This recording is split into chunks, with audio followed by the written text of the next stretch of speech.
فرماتے ہیں کہ میں مزدور لینے گیا، بغداد کے چوک میں مزدور بیٹھے ہوتے تھے، تو میری ان مزدوروں میں سے ایک نوجوان بچے پہ نظر پڑی۔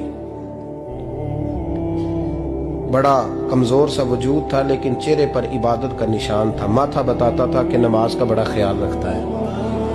میں اس کے قریب گیا، چہرے بھی بڑا کچھ بتاتے ہیں نا، چہروں میں بھی بڑی رانائی ہوتی ہے۔ فرماتے ہیں میں قریب گیا، میں نے اس کو کہا بیٹے مزدوری کرو گے؟ تو کہنے لگا مزدوروں میں بیٹھا ہوں تو حضور مزدوری کے لیے ہی تو بیٹھا ہوں۔ تو میں نے کہا کہ چلو پھر۔ کہنے لگا نہیں میری کچھ شرطیں۔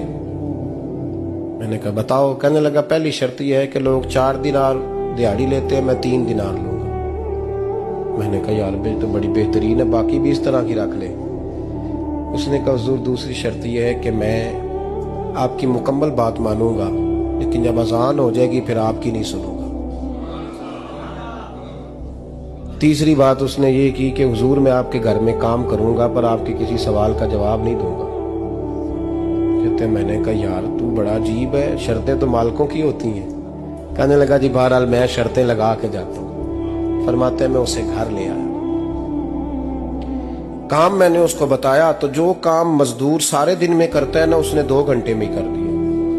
ہمارے مزدور سگریٹ پینے میں بھی تو آدھا گھنٹہ لگاتے ہیں، وہ چائے پینے جائیں تو پونا گھنٹہ وہاں۔ ان کو بھی تو دیانتداری کرنی چاہیے کہ نہیں کرنی چاہیے؟